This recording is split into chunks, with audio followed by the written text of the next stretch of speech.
State. I'm trying to eat down a whole nother plate. Seem like my homies were stuck in the hood. I just told them be safe in the state. Welcome to the Black Miss Podcast. Welcome to the Black Miss Podcast. I'm your host, Too Black.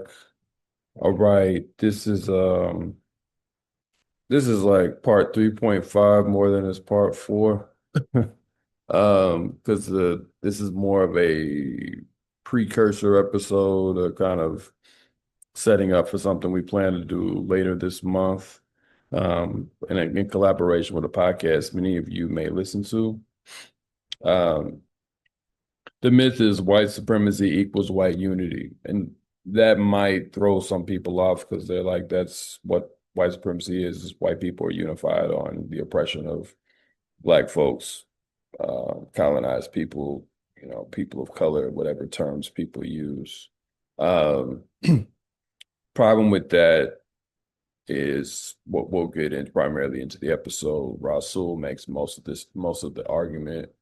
But the problem with that primarily, and this really came out of our discussion, and I'll explain a little bit later, is people tend to flatten white supremacy as this broad continuum throughout history and don't really read or listen enough to what the white supremacists themselves say, and how there's different types of white supremacy that are not always in lock and step with each other, and sometimes are actually at war with each other. And they may find points of unity that will sustain the oppression that we experience, but it does not mean that they are all unified, or does not mean that all white people unify under this one banner. And often white supremacy. Again, I don't want to get into too many details because a lot of this is laid out in the episode. White supremacy requires it requires the domination of other white people in some cases, depending on the type of white supremacy, to maintain it. But instead of speaking about white supremacy as a kind of generic, just vibe, with this episode playing off of the prior 3 episodes we've done about the Ku Klux Klan, the 3 different waves, and how those waves were distinctly different, if you've already listened to those episodes. So when we think of the Klan as this kind of just racist avatar that doesn't really hold up with the history that we've uncovered, I don't say uncovered, but the history that we've put on this podcast. So that speaks to a broader question of trying to understand what is white supremacy beyond just the kind of anything that we deem racist against Black people being white supremacy, and trying to understand it in its more specifics by reading the work of proclaimed white supremacists, more particularly white power activists, Nazis, Klansmen, neo-Nazis, skinheads, groups of white supremacist groups that have come together to form broader supergroups like the Order, things like that. We have to actually read those things, understand that what is white power, how is it defined, and we can't just slap a definition on it. So that's generally what will be explained here. Like I said, next month we're going to get into the de facto 4th wave. This episode was supposed to be that, but it ended up we were originally just going to define these terms, and then it ended up turning into a conversation, trying to better parse out how we define these things. So this is actually shorter than a lot of these Klan episodes where I've been having to sit through 2 hours. This one is just about an hour and a little under an hour and a half, probably. There was a broader or a longer conversation that I'll post on Patreon if you're interested. But we're gonna re-record so we can have more time, and we're gonna do that with another podcast that a lot of you listen to. I won't name it just yet until it's announced. We're gonna do a crossover with them to more so deal with this so-called 4th wave that isn't really about the Klan, as so much as it demonstrates how white power groups and the white power movement formed, the things that the points of unity that they agreed upon, what their actual goals were, and trying to understand that in this context where a lot of people are calling, this current administration, like the worst thing ever under, the worst white supremacy, fascism, whatever, and trying to really understand, how that relates to um, the resurgence of white power as becoming more, I guess, mainstream in terms of how people talk about it. So we'll leave it there because again, I don't want to do the episode before the episode. Some of you might be confused by this myth, but I think it will be parched out by the time you finish the conversation just to see that white supremacy, there are many white supremacies that find points of unity. And that's different than thinking of white supremacy as it just line that everybody that is racist falls on. That might be okay if you're trying to understand, as we say in the episode, if you just want to, know how to avoid an enemy, but if you want to know how to defeat an enemy, you can't have a kind of just generalized view of it. You have to understand the details. So that's what we seek to do. All right, let's get into it.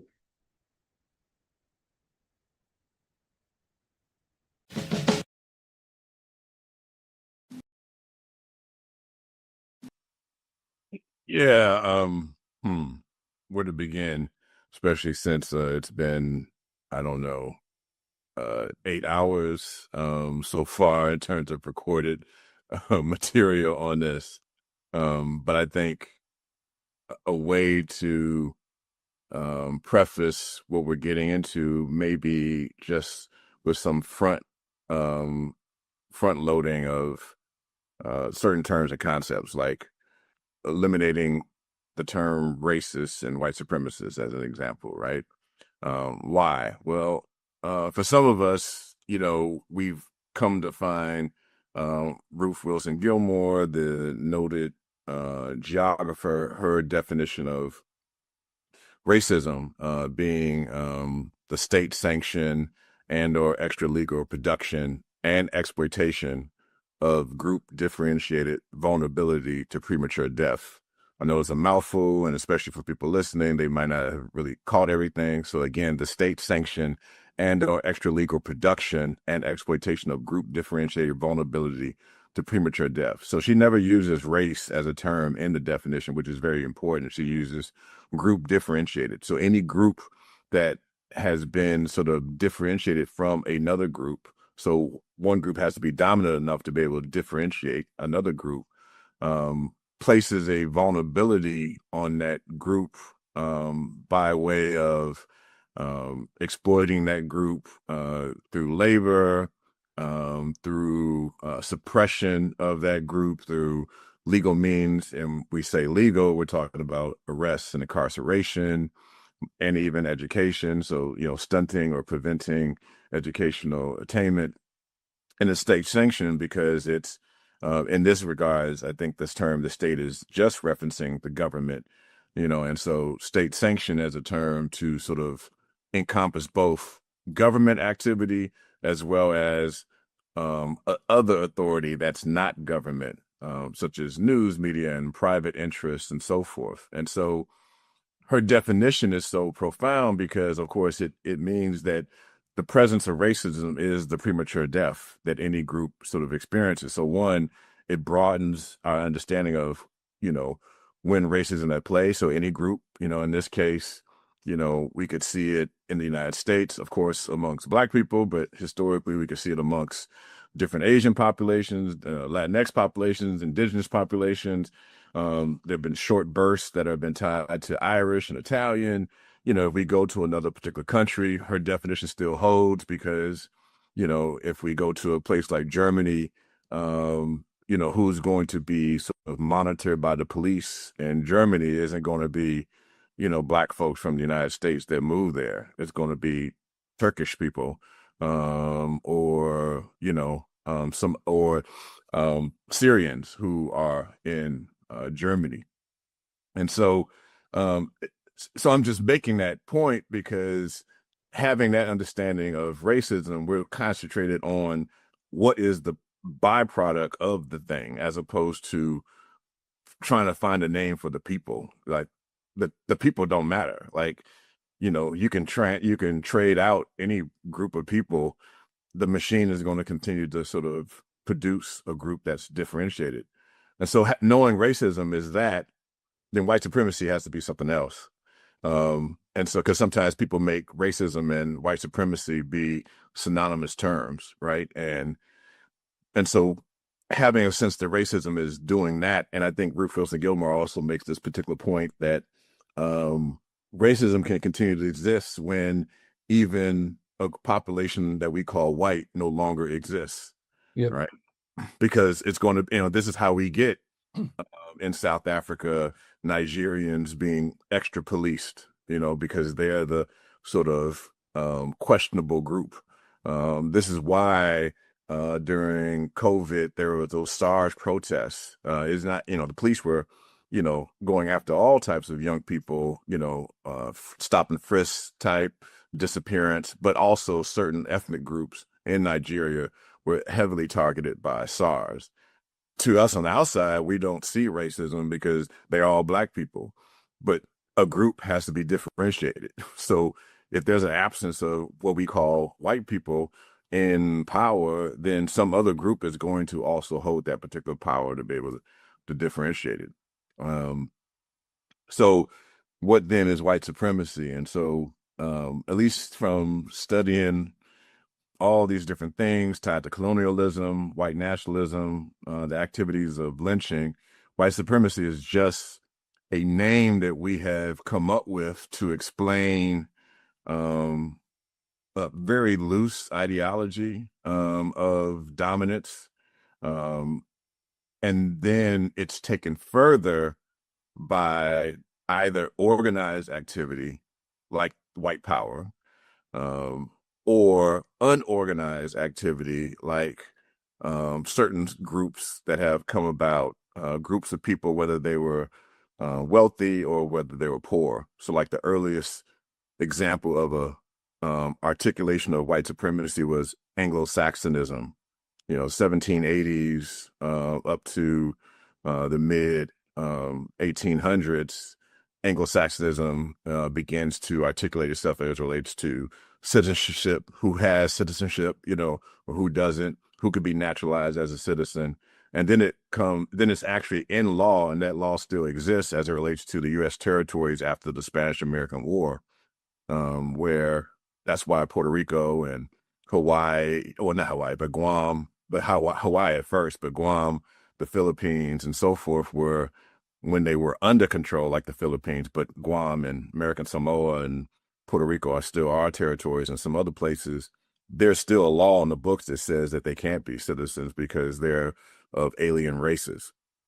And it has the actual term Anglo-Saxonism in the law, literally in the law. It's written in it. So they are a threat to our Anglo-Saxon traditions.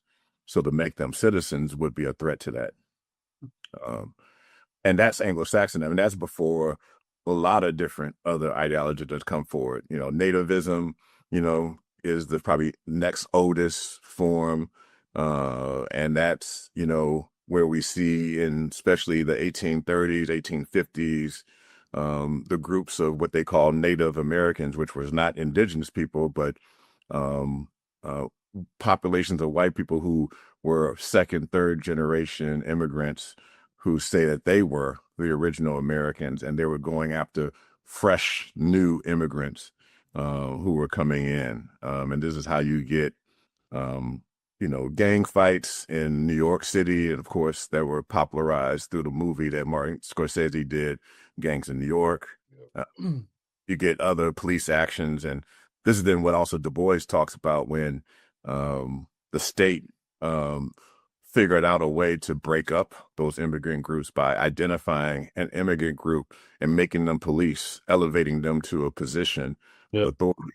And we saw that in Chicago, we saw that in New York, and all of a sudden, in a matter of 2 years, Irish people went from being dirty, filthy drunkards and drug addicts to being people of nobility, not in terms of nobility of royal sense, but nobility in terms of Respectable. respectability, a leaning towards justice, Yeah. and that type of thing. And then, of course, after nativism, you begin to have other formations, and so I mean, this is just a good question to what you're talking about. Doesn't this play into even what we discussed in the second wave?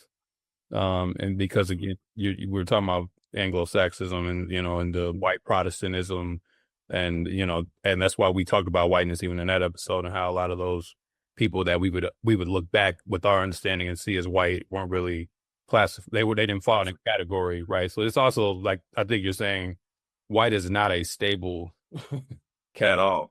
At all, at all. I mean, I think it's still up, but on the U.S. Census page, they have the history of the census, and they show the different eras in which new classifications of people were added. And so you see on there, like the very first census didn't have white people; it had free white people. Literally, that was the term, free white people, right? And then I think around 1850 they finally dropped free, or 1830. That could be wrong from what I remember. And then there's a period of time where you then see Mexicans put on, then Mexicans taken off. Then you see, other groups being added on and taken off, or change the name is expanded and changed. And yeah, and so nativists became also politicians, and they helped draft immigration laws. After nativists, the next group was probably the eugenicists, and the eugenicists were the people who were really, thinking about traits, what were good traits, what were bad traits, and how to sort of ensure the good traits and bad traits continue to exist. And a trait was not being just white; it was being white and smart, and able. And so able-bodied. yeah, and they came up with these arbitrary tests to determine one's purity and so forth. And people had, cards that once they had been tested, they could sort of show somebody else that, hey, I'm pure too, that type of thing. And so eugenicists and nativists were really influential in drafting a lot of the immigration laws. And some of the work that I'm also associated with, but I don't really spend a lot of time with, which is the history of the national parks. The whole notion of nature conservation was founded by eugenicists. They were saying that natural resources need to be conserved for the conservation of the race, for the future generations of the race. And that was why they engaged in these activities. So some of the very people who protected later, species of the bison, the redwood trees, they were the same people who drafted some of the immigration laws. Madison Grant did more than that. Not only did he, really pushed and created the conservation movement, and also drafted immigration laws, he was also the drafter of the book, The Passing of the Great Race, that came out in, 1900, or early 20th century. And the book was highly important, so much so that Nazi Germany read it, and they actually invited Madison Grant to Germany to give him an award out of thanks for producing such an important book. And the book doesn't really even talk about Black people that much.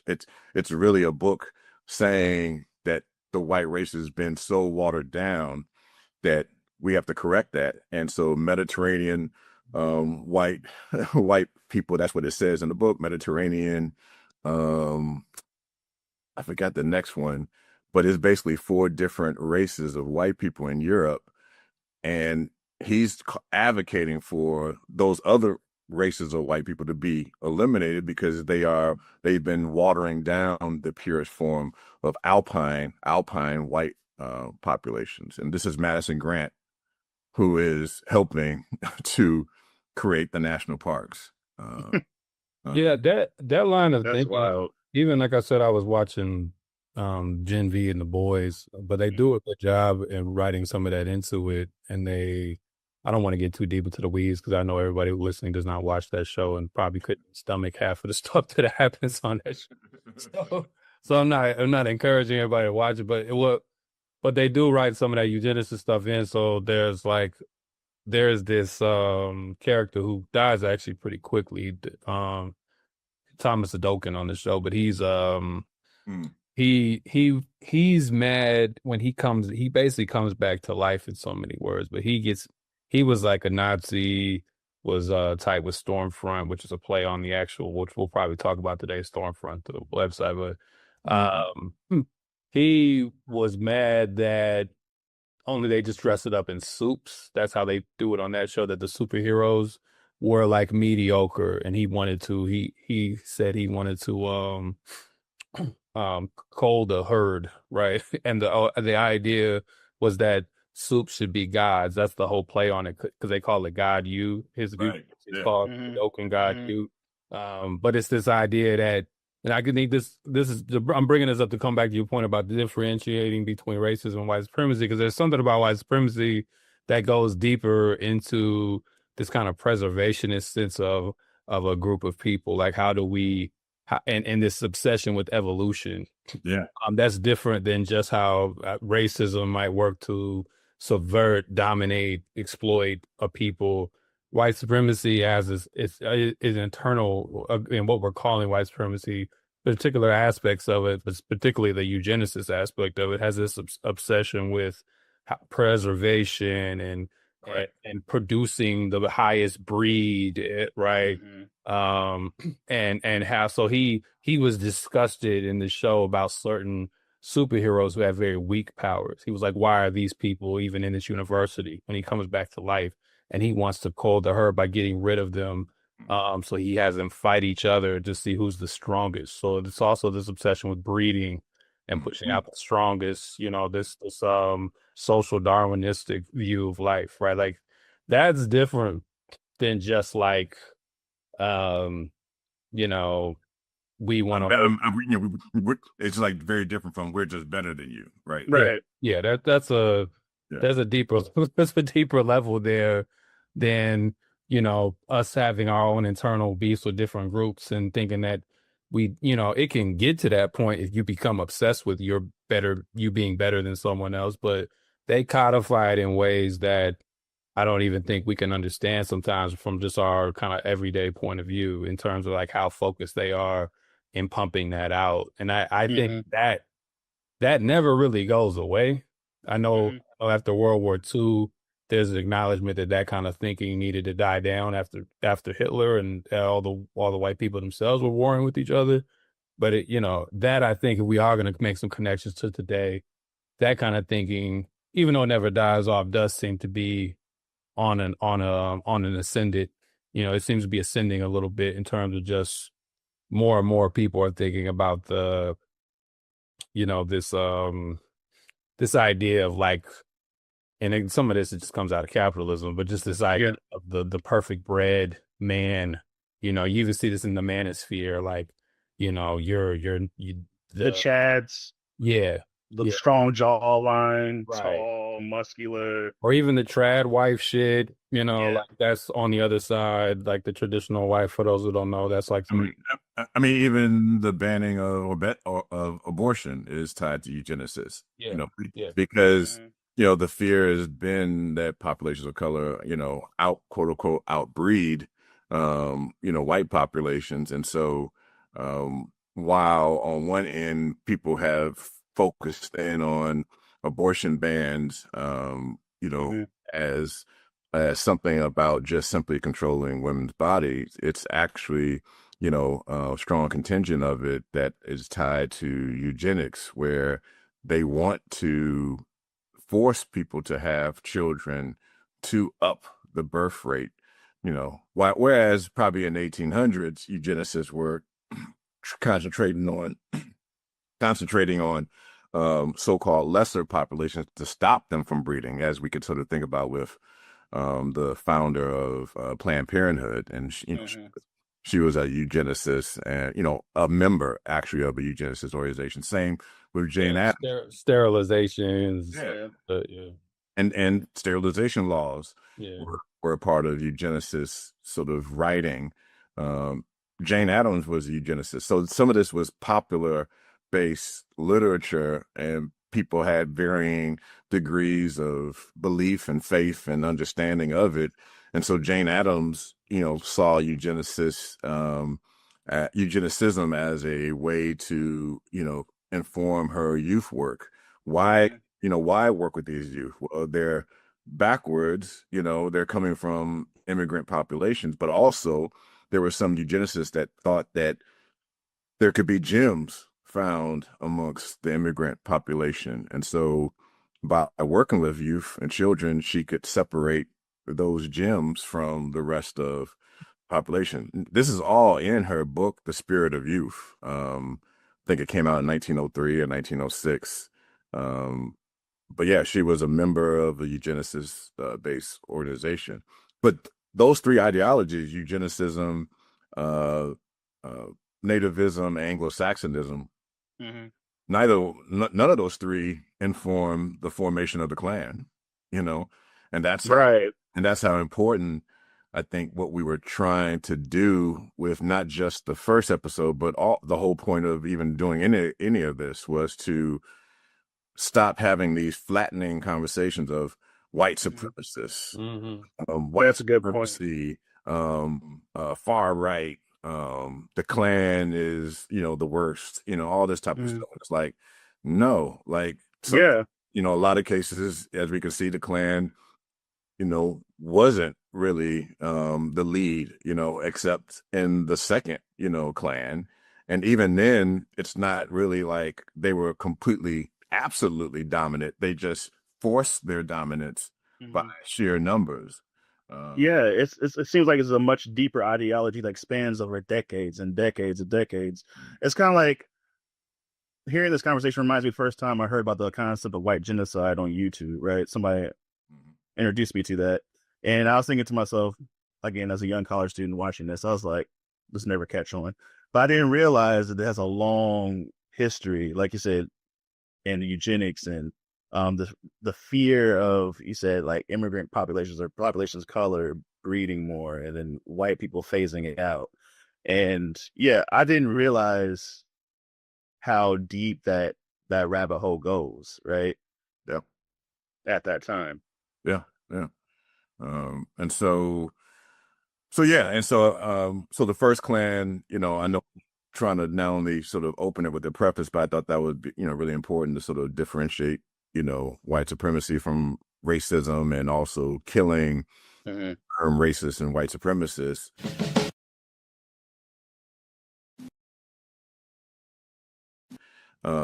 White power is then this newer sort of ideology that emerges, 1950s, articulated the most by George Lincoln Rockwell, who, as we kind of mentioned in the last episode, grows up in the environment of the Klan in Arlington, Virginia. But he doesn't become necessarily a Klan member. He, of course, eventually forms the American Nazi Party. And then he also writes the book, White Power. And so white power then becomes a more clear way in which individuals who wanted to be more organized and more active in their ideology, they can take that up. Kathleen Belew, who we've mentioned, a few different times, who writes the book, Bring the War Home, talks about organized white supremacy or organized white power, to really sort of emphasize that it's very different to just have an idea that certain populations, particularly Black populations, are nothing, are dirt.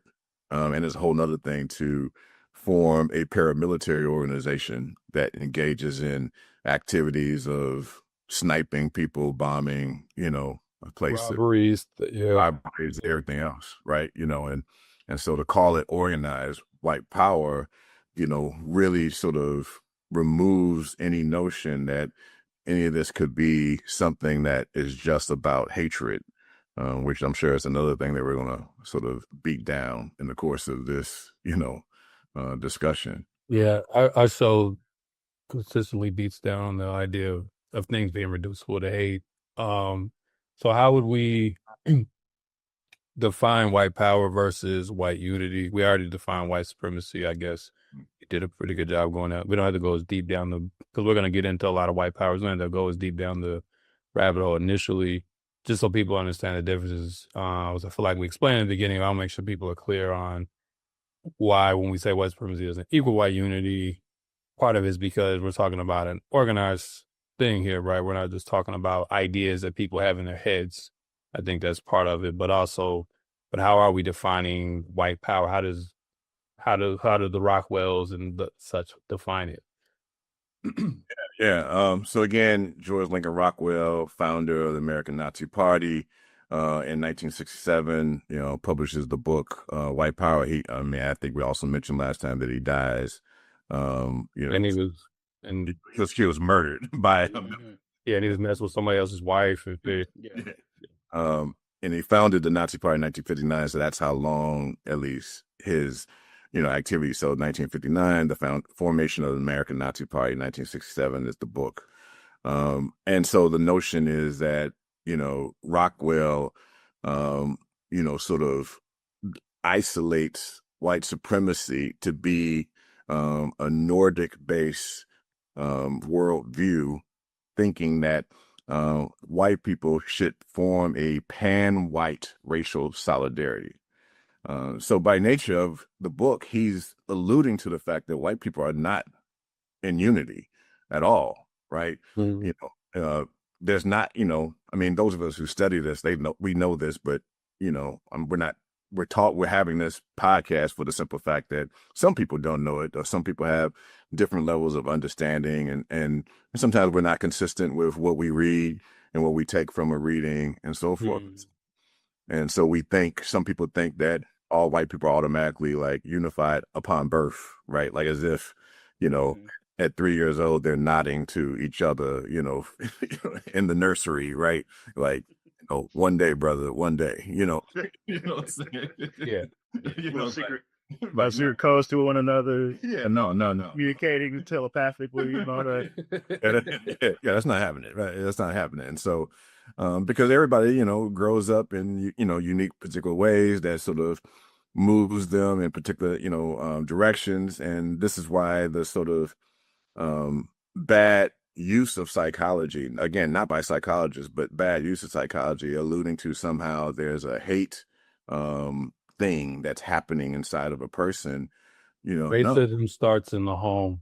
Yeah, and so there's plenty of cases of people, myth, but there's plenty of cases of people who are forming these organizations that had completely stable homes, right? That have no history of being abused and so forth, and so it is that their parents were even explicitly like into this kind of shit either, right? Like, no, exactly, yeah. So it is. So white power takes the sort of loose ideology of white supremacy to form a more solidified political ideology. And when I say political, I mean, our ideologies are technically political, but when I say political ideology, it's given a direction with intended action. And so pan-white racial solidarity is the emphasis.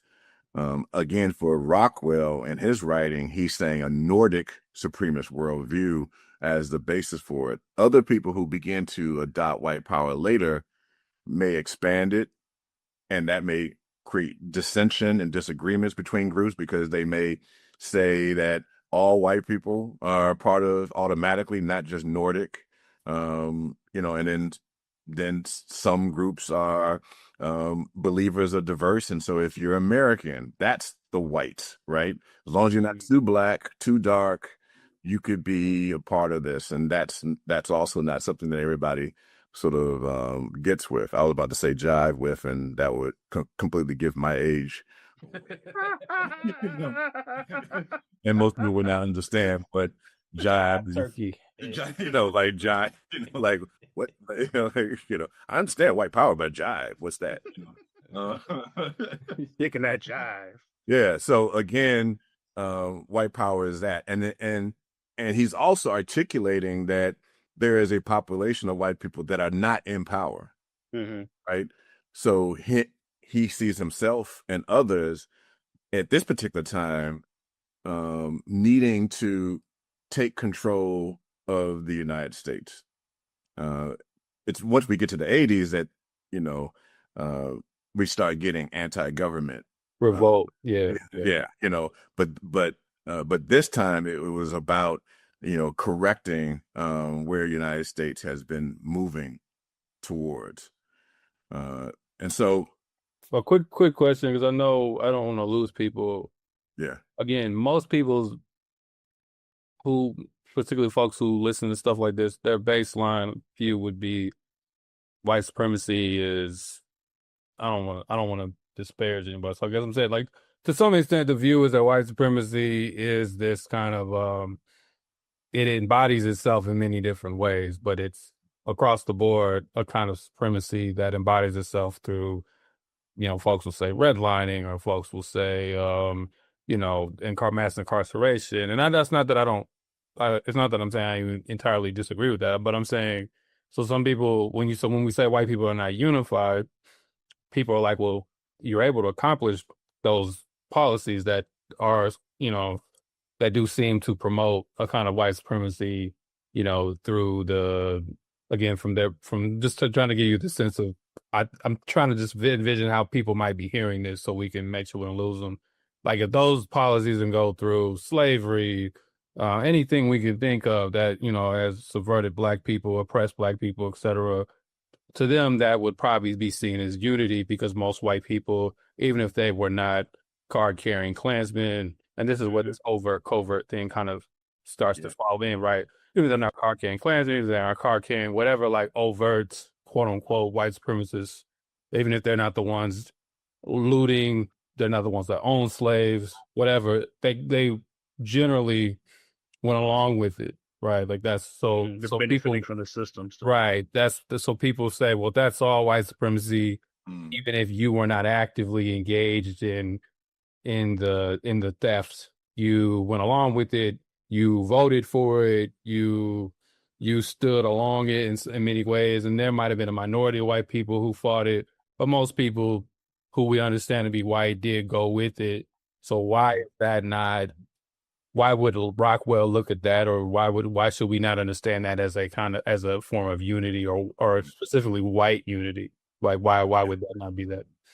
No, I appreciate that, because I mean, we're going to probably have to do that a lot. So please, both of you stop me as much as possible, because there's not a lot of good writing on post Third Klan activities at all. So it's really taking a hodgepodge of pieces that may not explicitly be about the Klan per se, or be about a neo-Nazi group that you have to sort of pull from to be informed by whatever research that has been done, as it relates to this. So, but most people, if you think, yeah, exactly, people think there's one white supremacy ideology, and they think that somehow, it's imparted or learned or something like that. Well, most of us are not aware of some meeting group that begins for 6-year-olds to be informed by it. So ideology has to be taught. It's not something that just happens to be picked up, right? And so there is no teaching of a concrete white supremacy. And just because you are born into a society that may situate some white people in economic higher levels than other populations, especially if we're talking about like the 1930s, 1940s, and so forth, doesn't mean they're, now is different too much, but there's a great deal more of financial levels being, and the lines were just clearer. Yeah. So it's that white supremacy is not something you could just pick up just because you just are in the society and you just happen to see this, like, as if you just, so like during the time of open slavery, when people were traveling with their slave, when they were on tours, when they, like how people go to Florida for the beach, they would go up to, Boston to, with their slave, and their slave was their servant. And people saw the slave with this person. It doesn't mean that everybody was understanding what they were seeing or agreeing with what they were saying, or was a part of what they were saying, but it all existed, right?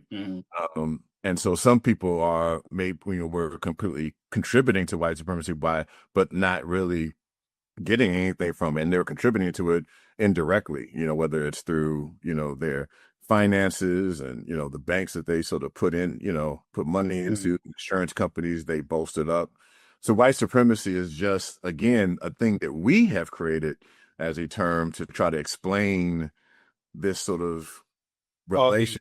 All these actions. Yeah, especially over all this time in this place of Turtle Island, right? When we the colonies and then the states, why has been this consistency in terms of the kind of leadership makeup, right? And when we say leadership makeup, that's still loose, right? Of an understanding. So we don't really get clarity about white supremacy unless we talk through these specific ideologies. So when we say Anglo-Saxonism, it's like we're saying Anglo-Saxonist white supremacy. That's a different white supremacy than nativist white supremacy, which is different than eugenicist white supremacy. Right. Different, which is different from racial fascism white supremacy, right? Which is Nazi Germany, that's not just fascism, that's racial fascism. And that's an important distinction that we could probably put a pin on to return to, where fascism is a form of totalitarian government, and fascism is a way to sort of carry that out, but it's not automatically racial. And so these are different ideologies that clash with each other, that can maybe coexist, but not on friendly terms. And so some articulations of white supremacy, believe in the complete, utter annihilation of a group. Some forms of white supremacy ideology is about the control, enslavement of a group. Some forms of white supremacy may see a group to be of a lower class, not enslaved. And some see white supremacy as an ideology that it's fine for us to begin to diversify ourselves as long as the spirit or the values are upheld. And this is where you get Americanism. Sometimes Americanism, especially during the Second Klan, was white, but now, being patriotic Americanism could be anyone who at least takes a stand against what's happening at the border or whatever else. And so that could be anybody who's classically sort of thought of as white, but it could also be those of us as Black people who are also like, they taking my jobs too, or this is not my issue, right? And why is it important to differentiate between these different strands of white supremacy? Like, instead of like kind of Black said, there's usually thought of as like a one flattening idea or ideology. Why is it important to make sure, or at least the white supremacy would be, and I guess I don't know if people explicitly say this, but I think it's implied that white supremacy is like the unifier amongst everything that you just named. Yeah, right. The unifier. I think that's how they would. So, like, if I'm a racial fascist and Ryan is a eugenicist, then we are all agreed on white supremacy, and we all agree that white people should be at the top and people of color should be at the bottom, and then people define that as white supremacy, which I think if you're just kind of having a general conversation, I don't actually think there's anything wrong with that. Like, we're just trying just understand how to navigate life. I think that's totally fine. But when we get into the weeds of it and really trying to understand the distinctions, maybe I think these categories don't hold maybe as strongly as they might seem when we're just dealing with it on the surface. Yeah. Again, I mean, it's really great that y'all asking this stuff, because I think, we've done a disservice to ourselves, those of us who have been thinkers and writers, and we just kind of just use the term, and there's no clarity. And there's also no understanding of what it's doing, right? And so white supremacy makes no sense unless you sort of see what it is actually doing. And it's not just automatically saying, hey, you white person, you are beautiful, and you should be in control. Like, that's not what white supremacy, is saying. And again, white supremacy is just a term that we have come up with, right? And that's the important thing, because we started this series that will hopefully end, with this, that was all about, a discussion that explains that we have to understand all of this from the perspective of those people who engage in this.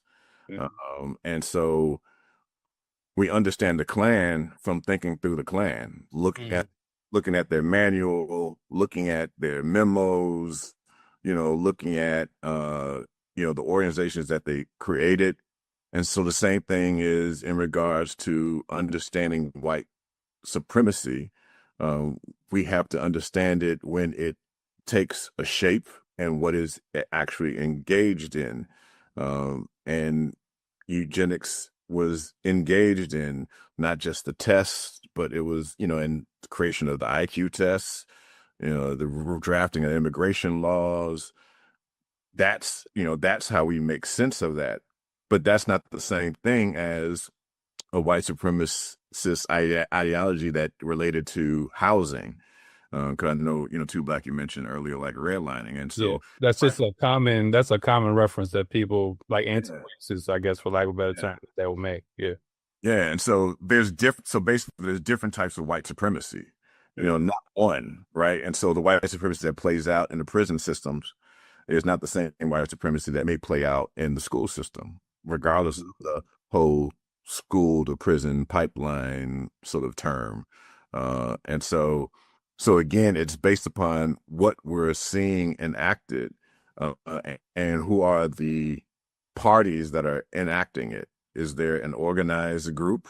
Is there a eugenicist society? Is there a Klan?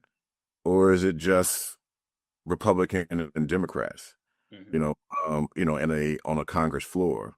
All the above.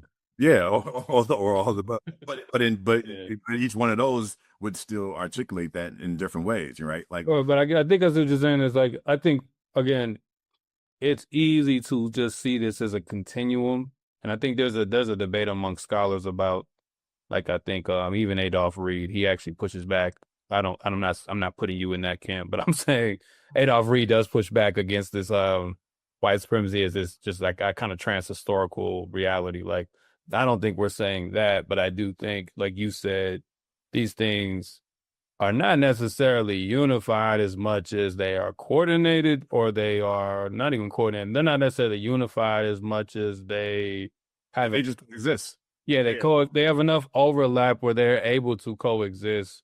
But we also see, so since they have enough overlap, these different groups can find points of unity, right? Right. Capital is still important to remember. That's still the point here. But so they can find different points of unity, and then capital can also find points of unity with these different groups depending on the agenda at the time, right? That's also important. So capital might find, like, at one point, capital found that the Jim Crow style white supremacy was not really beneficial anymore. To gets rid of that, right? Or even when we go back, we want to go international. We think about how capital wanted to move away from slavery deeper and more into colonialism, right? So it actually fought wars to end slavery in some cases, not just in the United States, but just across the world, because it wanted to do colonialism, which is as its own. But it doesn't mean that there's necessarily this straight thread of white supremacy. Right. It's just that there are points of unity that just continue on throughout history. Yeah. And I think that also we talked about before in our different episodes about people saying history repeating itself. This is also, I think, a byproduct of that kind of thinking too, right? Like, history repeats itself. White supremacy is just this march through history, as opposed to actual material history where interests align and they they go the separate ways, and that's how we get a lot of the changes that we see in terms of the racial makeup. Cedric Robinson uses the term racial regimes. I'm reading a book that was written about that by Alana Linton, but he uses the term racial regimes not in terms of there's like a regime somewhere sitting somewhere, but this idea that there's a common sense approach to how we understand the race, and that is always in flux as well, right? And to your point, as all these different strands of white supremacy are able to coexist because they're able to align their interests. Their interests can converge. A lot of them also have a different ending, resulting in different outcomes. So that's how they're able to actually have tension with one another. Like you said, like one ideology might call for the extermination of a particular group of people. Another just wants to oppress. So it's like, yeah, I mean, like even when I was reading today, and it's something I had read a while, but it's also in the Bring the War Home book. It's a quick note that's stated, but it talks about how Rhodesia comes up a lot in that book. It's currently Zimbabwe, for those who don't know. Rhodesia was a white minority ruled settler colony in Africa once upon a time. And Cecil Rhodes, where that name comes from. But the United States, which many people understandably would call a white supremacist country for many reasons, found that it would be better to support majority rule in Rhodesia as opposed to like continuing to support it as minority rule, because they thought if they supported the white minority rule, then communism would be able to spread. It was more vulnerable to that. So this is under like the Carter administration, with Henry Kissinger. So they were like, let's not support Rhodesia in this form anymore, even if there's other white supremacists in the United States who very much wanted to maintain Rhodesia as a white minority ruled country in the middle of Africa, right? So like that just shows you, even on a policy level, United States is like, our priority right now is communism. We don't want it to spread, and we're willing to let a white minority ruled country fold into some extent because it doesn't align with our agenda, right? Like that's just geopolitical politics, playing out. But I'm just saying, like, here's a good example of just how that we would imagine, if we just think about white supremacy as a continuum, why wouldn't the United States just want to maintain Rhodesia, right? But the spread of communism, they actually found to be more of a threat in that scenario, So it just shows you it's just more complicated. Yeah. But it also shows that we're talking about a political ideology. We're not talking about a genetic, line of thinking that, either is in nature in a brain or forms in certain brains. Like, it's a political ideology that people have to come to be engaged with. It's sort of like the difference between, architects who are in class learning from architectural professors who are predominantly white.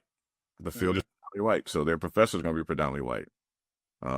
And so they're learning from these predominantly white professors ways to construct housing and so forth from their perspective.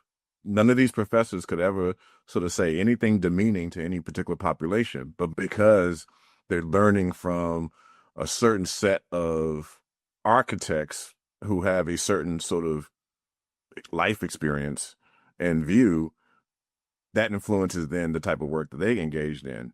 That's very different from somebody who's working in the office of Robert Moses in New York City during the 1950s, who is one of the, horrendous planners of, the United States.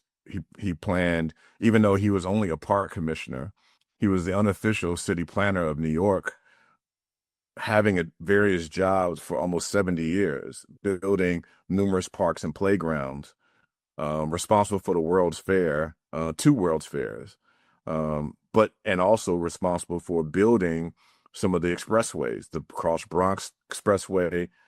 He displaced something like 250,000 people, predominantly Black people, but also Italians and and he saw, of course, Puerto Ricans different from Black people. So he also makes that distinction. And so Robert Moses, being somebody who's now working in Robert Moses' office, and he's outright saying things, and he's also implementing these plans. That's radically different from just being a student and an architectural class in the university level, who just has people who just think, about the world in a certain way. Yeah, That's unconscious bias or whatever. yeah, and that's what we're getting at. It is that, it's one thing just to live in a society and you pick up tastes and you pick up trends, and there's a whole nother thing to be absolutely clear about the actions that you're engaged in. And white supremacy is nothing about being haphazard and just, kind of just something that is just around. It is something that has to be consciously picked up and has to be consciously enacted on a regular basis, which is then why the writings that are tied to white supremacy all speak to that. They all speak to the need to do something, come together, build a nation, and so forth. White power, is an expression of the call for unity, not the reality that there is a unity at all. And so the call for unity isn't about just sitting around now at a bonfire in somebody's backyard, and eating s'mores and like, isn't life grand that we're just all here together tonight? Like, that's not what white power is. White power is not just liking to be around white people. White power is about overturning democratic institutions. Again, like I said, after 1983, white power is all about replacing the United States, not continuing the United States, Not defending it. or not revising the United States. They're overturned. So one part of it is overturning democratic institutions. Another part is the creation of white ethno state. And a white ethno state is just what it means, right? Only exclusive territory, only exclusively for white people. And white people is not your complexion. It is who your father and your mother was, who your grandfather and your grandmother was, who your grandmother and great father, and probably at least 3-4 other generations, after that. And then lastly, it's about trying to create some type of homogeneity, some type of togetherness that's based upon doing the other two, not just sort of like being born and somehow looking at somebody's complexion across the room and doing a head nod. I mean, I always keep using the head nod thing because that's kind of like, that's a satirical way to somehow get at what we're talking about, that some people think is happening with white supremacy, like, well, look,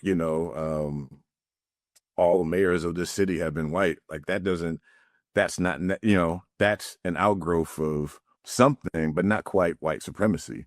We just have a society in which it's clear that certain populations at different particular moments in time are granted access and granted, positions, either for a temporary amount of time or for a longer particular amount of time. And so when we start talking about convergence, those convergences not permanent. Those convergences are momentary, and they may come back, or they may not ever come back.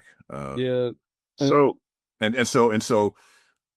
I mean, man, there's so much that we have to sort of like tease through, because again, there's no organized book, man, that really is on all this. But while George Lincoln Rockwell creates this book, that book also helps to then produce the need to create more literature, because that's what the Klan didn't do outside of the manual. And the manual itself really doesn't speak to what you're supposed to be like as a Klan. It's just a catalog for purchasing stuff,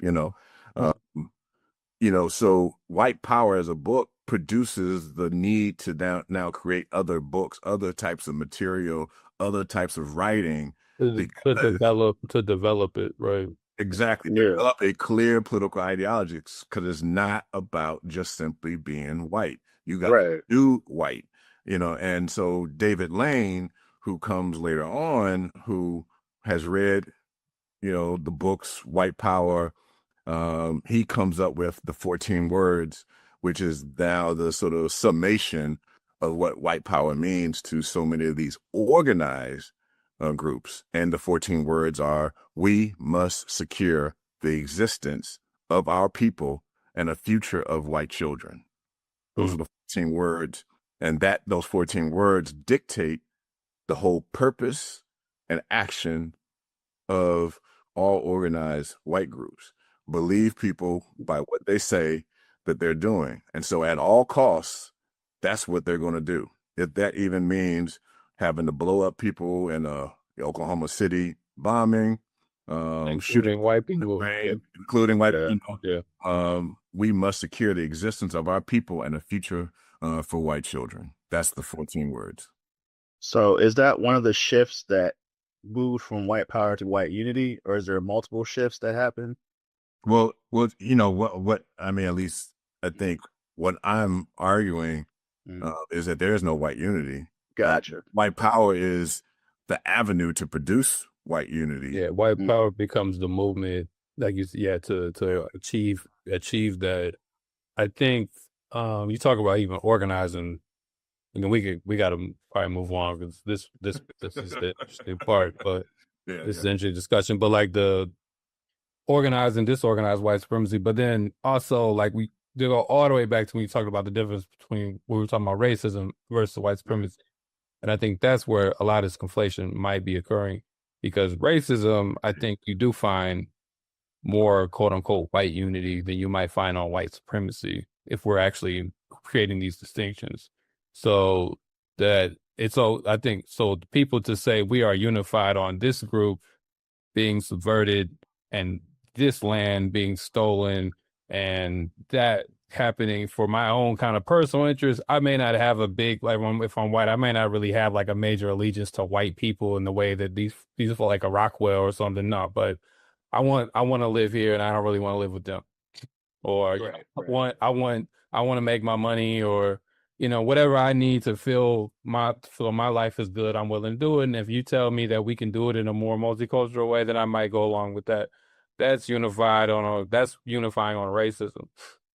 But unifying on white supremacy is it's like, I think at this discussion gets to, that's a different and maybe even an escalation of something much more, because there is a certain kind of, like I was saying, a certain kind of preservation that the average white person doesn't give a shit about. Honestly, they don't give a fuck about the preservation of the white race. That's why the Francis Gus Wellington kind of breakdown falls apart, because it assumes that every white person walks around and they're trying to like maintain a certain kind of purity.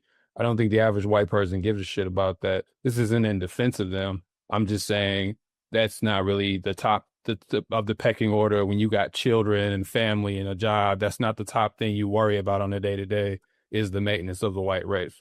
Even if you think about it on a positive level, or with black people, there are black folks who are engaged in, organizing and activism, and we're not necessarily, most of us are not interested in this kind of like, racial purity. But I'm just saying there's those of us who put real thought into, how to deal with our people and how to help our people. And then most black people just go to work and they might love their kids and they might have a small affinity for black people because they grew up in an oppressed nation, but it's not really something that they're thinking about every day, right? Most people do not give a shit about these kind of things. Really, any group don't give a shit about, like, protecting the children or all of that. Like, that's not, what I'm saying? So they might agree, but the racism that gives me this neighborhood, the racism that gives me whatever benefits I get in life, that's very different, like that, because that's my self-interest. And I think white supremacy doesn't always, that appeals to a different level than just my own selfish interests, I think. I think part of why I think it fails to ever reach, talking about these groups. But go ahead. Yeah, I think the distinction that you're trying to make, I would just sort of, alter some wording in the sense of what we began with when we mentioned Ruth Wilson Gilmore's definition of racism being premature death. So I don't even think there's unity on doing that. So sometimes when I taught my class in terms of trying to understand concepts and terms, I differentiate racial discrimination from racism. Racial discrimination is the housing, the incarceration, the arrests. Racism is, it's leading to death. Either it's public executions, lynchings, police shootings, X number of children dying from lead poisoning, working populations to death, because of either health conditions on the job or over a long period of time, the health conditions that you take on from doing backbreaking, labor. That's that's racism, premature death, right? Racial discrimination is not necessarily about the premature death. It's about placement. It's about sort of isolation of resources, restrictions of resources. And so I've tried to express that to my students, that these two things are not the same, because of the ends, right? And I also make the point of, like, if we just had 400 years of job discrimination, housing discrimination, that would be a completely different story, of. So what would you say I get the distinction, but the discrimination, as a consequence can also lead to premature death, right? Like your inability to find employment, your inability to take care of yourself literally can lead to premature death. So how are you distinguishing that? Yeah, well, one, it's the terms don't allow, the way in which Ruth Wilson Gilmore sort of uses the term doesn't really allow for racist, right, to exist then as a term. So it's about the individual. It's about a system that has people sort of enacting it. And if we, and I forgot to also mention that she develops this definition off of looking at 10 plus years of the California prison system and looking at the ways in which, laws were created to then identify certain behaviors and making those certain behaviors being criminalized that weren't criminalized before. Right. Yeah. And so then, and what we see is all based upon the financial sort of benefit of incarcerating people, right? So you build prisons, but you have to build laws to put people into prison, and then you have to have, actual units and departments to then arrest people, to put them on trial, to then put into prison, and so that's where her definition comes from. And so, yeah, definitely there are people who are completely part of it that know what they're doing by, sentencing somebody to X number of years, right? Or sentencing, or just giving somebody a charge and they don't go to jail, but by having that charge, they won't be able to ever work, in any particular way that could be, solid for building a family or maybe going, upward mobility. So there's people who are completely aware of the outcome of that. And there's other people who just are just there, and they're there and they may not care for each person that represents a population coming forward, but they're not literally seeing It's not the the gas intent. chamber. Yeah. And also they're not, if they saw the gas chamber, or they saw the lethal injection, they may have a very different sort of set of behavior. It's very easy to make decisions when you are not the person that produces the worst outcome possible. And so some people, since they're so removed from what the harm is, Right. the harm is happening down the road 30 years from now, when your back gives out, your heart gives out. They're so far removed from that, or they're so far removed because geographically people have been housed in some type of facility far away. That's very different than, being right in front of your face. And some people want to be right there when it happens, in front of their face, and they know it, and they make decisions off of that. And some people are completely oblivious to that, sort of longer and harsher outcome, if that makes sense. And since they're so far removed, it's hard for them to see themselves as the enemy. Yeah. Situation. Yeah. Because, they don't see it as, it's sort of like my, one of my points in studying lynching is that lynching wasn't about exterminating a race. I mean, because why did they stop? They lynched one person, and then maybe that town lynched another person 10 years later. It's not a thing in which one town just had 300 lynchings. In totality, there's a whole bunch of lynchings because there's a whole lot of towns and cities. But lynchings never were about continuous sort of extermination of a population. Right. It was to signal a message to control a population's behavior. So all you need to do is kill one or kill a couple, and it would have an effect for the next 5 years or 20 years. It was more, that would be more social control than it would be. Yeah. And I believe you used the term pedagogical tool, right? Yeah, exactly. Yeah. And so you make an example. Yeah. So I'm just making a distinction. One, calling back the premature death piece of racism, saying that some people are absolutely clear and they're doing it, for those purposes. And other people, they're just doing it because they don't, they want a better school system for their children. We think about, I guess what I meant ultimately, we can distinguish terms, was the benefits of those things. I think white people generally, historically, have been unified on that, the benefits of said action.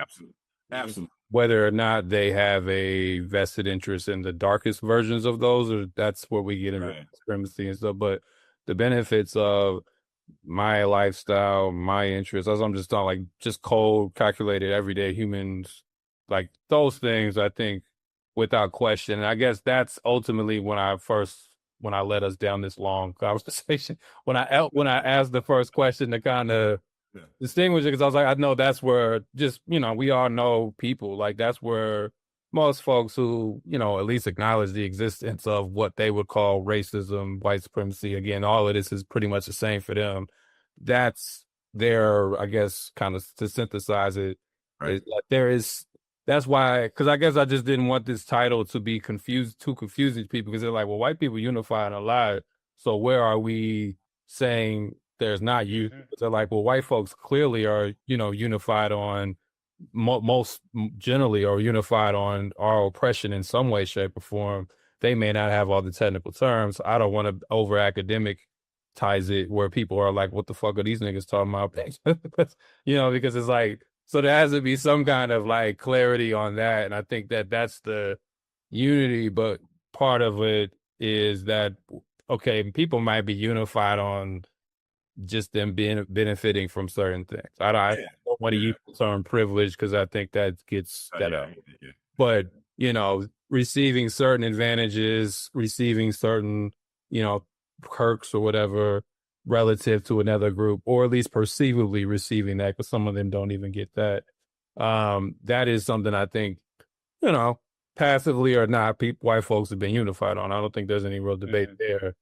If we think about like the public school systems, how they've been drained of resources, especially during certain time periods, and now most public school systems around the country, are predominantly Black, predominantly Latinx, depending upon the city, and so people pull their children out of public schools, and either put their children in public schools in a suburb or put their children in a sort of now private school system that is getting public funds, as an example, right? So they're pretty clear that if you move resources from the public school system, those people who are getting education from the public school system are going to be without.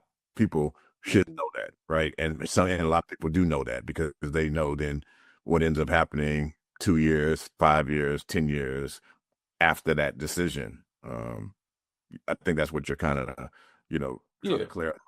Yeah, like there is, it's like, there's we get the idea of the races can obscure how the state operates and obscure how this, but Ruthie also talks about, like when people say things like the market, she's like, people made these decisions. Like, it wasn't some mystical market that made the decision.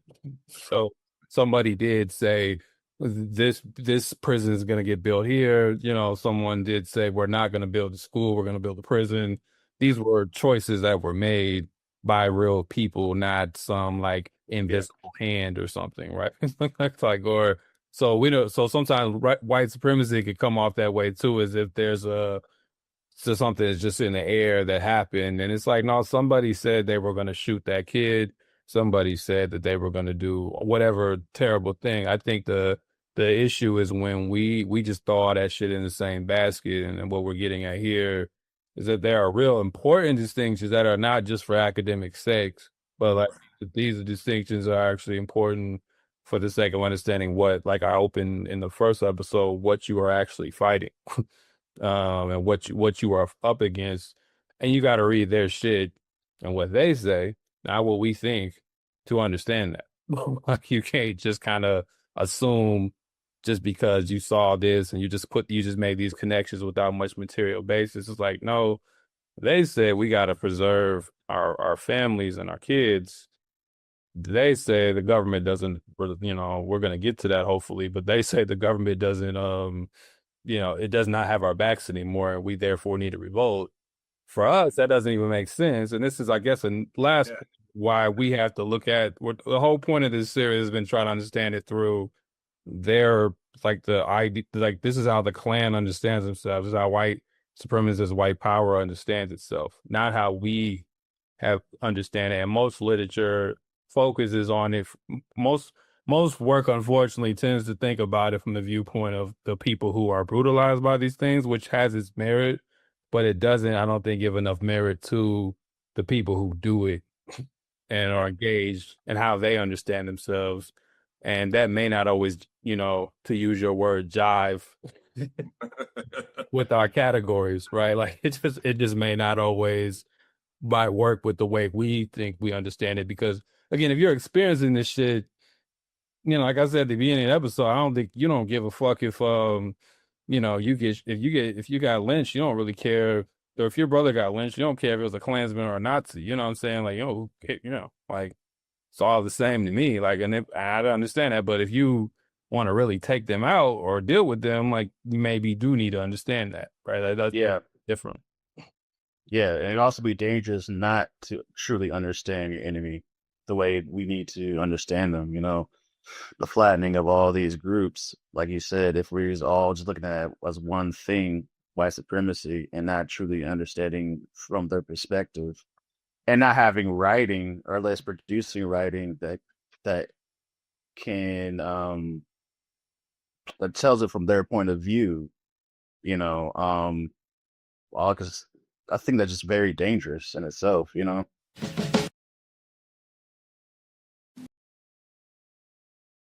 All right, thanks for listening. Like I said, that's a preempt episode. All right, thanks for listening. Like I said, that's an episode to preempt y'all for the next discussion that will come later this month. So I hope that gives some clarity on terms. Like I said, there is a longer episode that we are going to re-record, but if you like to listen to the original recording, it's not the worst thing. It will be on the Patreon. If not, just be on the lookout for a more fleshed out version of that in collaboration with another pod later this month. Otherwise, peace out. Okay, fresh out the plane in a whole nother state. I'm trying to eat down a whole nother plate. Seem like my homies was